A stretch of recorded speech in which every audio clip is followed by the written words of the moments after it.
ម្ចាស់ slot ទាំងពីររបស់ MPL KH នឹងត្រូវបានរកឃើញនៅក្នុងថ្ងៃអាទិត្យសប្តាហ៍នេះហើយចាំមើលនៅក្នុងហ្នឹងតើមន់ថ្មីទាំងពីរឡើងទៅបាន slot ឬក៏នឹងមានមន់ចាស់មួយដែលជាអ្នកទទួលបាន slot ព្រោះបើសិនជាយើងនិយាយពី performance របស់ក្រុមទាំង6ហ្នឹង6 team ហ្នឹងគឺសិតសឹងតែជា team ដែលយើងគួរចាប់អារម្មណ៍អញ្ចឹងហើយតើមានក្រុមណាមួយបលែងដៃឬក៏ប្រហែសអីបន្តិចតួចដឹងតែប្រហោងអត់បាន slot ទៅវិញហើយដេកយំស្ដាយក្រោយចាំ season ក្រោយ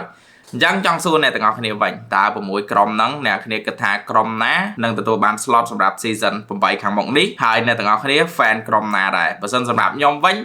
នៅតែបន្ត fan Wukong ដដែលអ្វីត្បិតតែបើនិយាយពី performance បច្ចុប្បន្ននេះរៀងអ្វីប្រហែលបន្តិចបន្តួចសម្រាប់ពួកគាត់ប៉ុន្តែសង្ឃឹមថា bounce back វិញនៅថ្ងៃនេះនឹង show ជាមួយនឹង performance ដ៏ perfect របស់គាត់កាលពីលើកមុនដែលធ្វើឲ្យខ្ញុំស្គាល់ Wukong ដំបូងគេបងអញ្ចឹងចង់ជូនពរ Wukong តាដាក់ឲ្យអស់ដៃទៅកុំតឲ្យគេច្រើនពេកអញ្ចឹងក៏ចង់សួរទៅកាន់អ្នកទាំងអស់គ្នាដូចគ្នាថា fan ណាគេសម្រាប់ថ្ងៃនេះហើយថ្ងៃស្អែកកុំភ្លេច comment ឲ្យខ្ញុំដឹងផងហើយមួយទៀតក៏ខ្ញុំអត់ភ្លេចប្រាប់ទៅកាន់អ្នកទាំងអស់គ្នាដែរសម្រាប់ថ្ងៃនេះគឺជាថ្ងៃប្រកួត qualifier នៃការប្រកួត MPL ក៏ប៉ាត់មែនប៉ុន្តែយើងក៏មិនភ្លេចដែរជាមួយនឹងអ្នកដែលចូលចិត្ត skin ដូចជាខ្ញុំអីគឺមានការ free ticket ជាមួយនឹង event KS មកជាលើកទី2ហើយអញ្ចឹងកុំភ្លេចឲ្យសោះមើលជាមួយនឹងការប្រកួតបដាបុកពេជ្រជាមួយនឹង V-Shop បដាគ្រាន់តែគេ break ភ្លាមទៅបុកពេជ្រជាមួយនឹង V-Shop ពវល់យក skin របស់យើងបានយកតែម្ដងស្រួល lucky ពវល់បាន skin ដែលយើងចង់បានទៀតអញ្ចឹង